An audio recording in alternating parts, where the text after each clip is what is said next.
Oh, hey friends, old Mr. Kern here. I'm doing a little work in my shop, and I kind of just wanted to I just want to show you what I'm doing here. So, give you a quick tour here.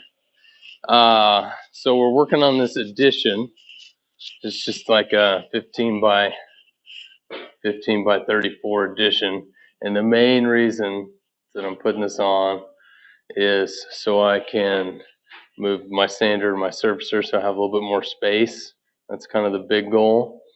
And so, I had a little downtime, and I thought maybe I'd go ahead and start trying to get some of the wiring brought over, which could be challenged because, my panel's all the way over here. Here's the crazy thing. I bought this thing in, I think, 2009, maybe 2010. So I did a lot of work a long time ago, and I kind of forgot all about what I was doing. And this is the first time I've been up in the attic since I finished the whole thing out.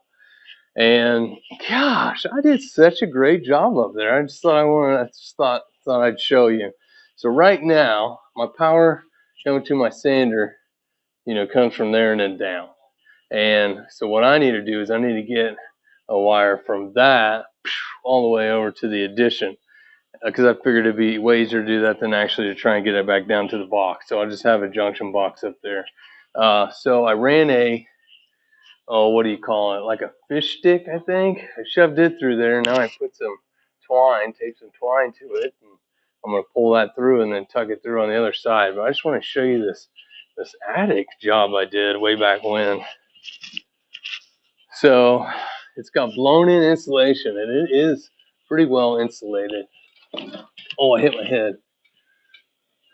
And it got this sweet box up here, and the box holds in all my blown in insulation so it doesn't fall down. I'll put myself a little light switch up in here for some crazy reason. That might have lights. Isn't that great?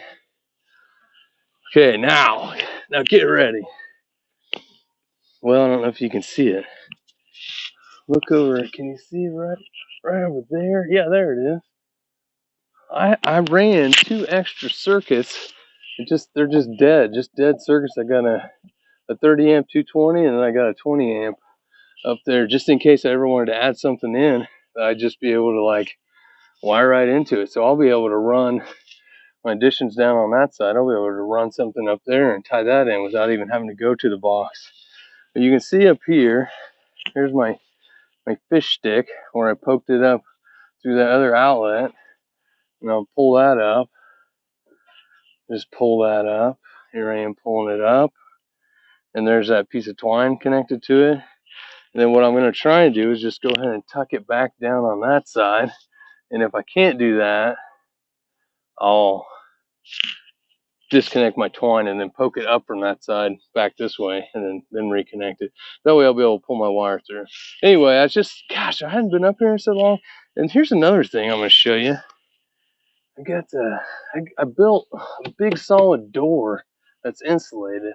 So if I'm going to get out of here, this door pivots. It kind of sits down on top, and that way you probably can't even see that at all. The point is, that thing sits on the top of my box so I don't let a bunch of heat escape from my building up through the top. Anyway, I was just so excited when I saw it, and I said to myself, I should kind of share what I'm doing. So I might update this a little bit once I get this twine strung along and go from there. Okay, so I'm back, and I pushed that as far as I could push it, and we go up here where I think it is, and sure enough, there it is. There's my little fish stick, and I pushed that all the way over. Didn't even have to get in the attic. I pushed it all the way from that opening. So now if I pull this thing down, I don't really actually even have to pull it. I could go in and put my wire on it, but I think it'd be better if I pulled off of that twine. So pull this down. Now I got to my twine. So if I hook my wire up one side or the other, I think I should be able to pull that through, which is pretty exciting. Gosh, the question is, which side should I pull through? The other side's going through a box. So I don't know. Would it be easier to pull through the tight hole to the easy hole, or through the easy hole and then try and feed that thing through the tight hole? That might be challenging, but that might be the way to do it. I don't know. think it'd probably be easier to pull through the wide side, and then all I gotta do is just get it started through that hole and it should come through. That's what I'm gonna do. Okay, we'll see how that goes. What you gotta keep in mind here is I'm not an expert. I've done some stuff. I'm not a professional at most stuff. So what I'm gonna do, gotta make this thing real aerodynamic to get through that other hole. So I'm gonna kind of clip these wires off. I'm gonna leave the ground pretty long. I'm gonna clip these off a little bit shorter and a little bit shorter and a little bit shorter. Kind of like once I get it all taped up, it'll be like a cone shape.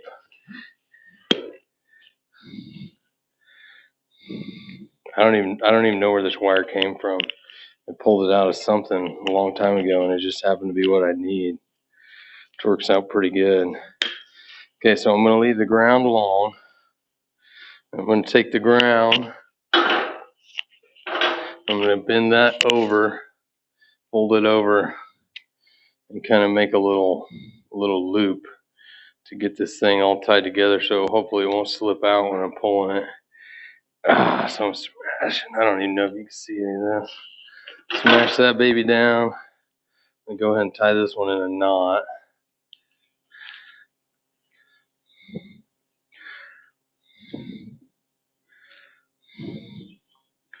I think this will work. Now I'm just going to tape the heck out of it. And we'll see what happens, I guess, huh?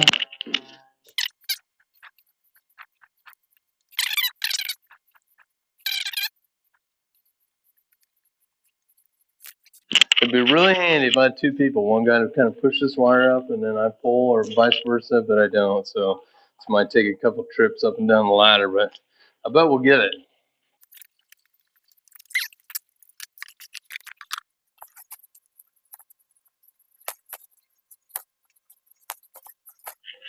Oh yeah.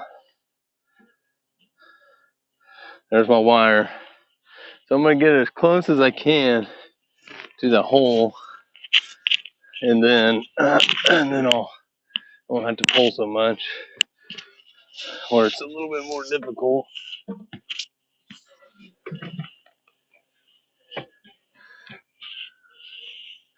So I just took it over there kind of close to the hole, and hopefully that'll follow right in. We'll see.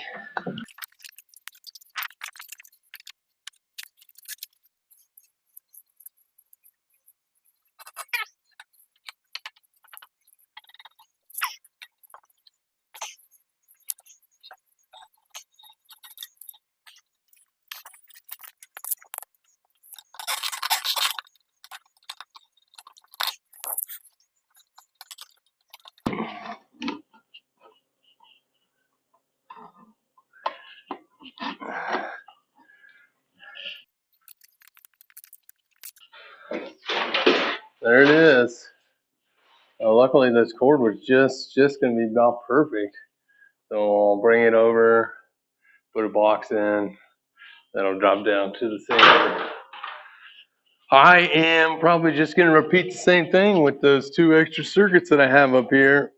I'm not 100% sure that's what I'm going to do, but that's what I think. I also was looking at my panel, and I have a couple labeled that says ceiling extra. So I got a 220, like a 30 amp 220 there and a 20 amp there that were extra, just because I knew when I planned this shop initially, I knew, you know how things change. So I might want to add something later, and I wanted to make sure I had power. So I might just do the exact same thing with those, even though it would be a little harder because I won't have access like I did with the big. I mean, I'm a pretty big guy. I'm not going to crawl out here to where it's real skinny and then mess up my nice insulation and stuff, unless I have to. But anyway, that's that. So hope you enjoy all that.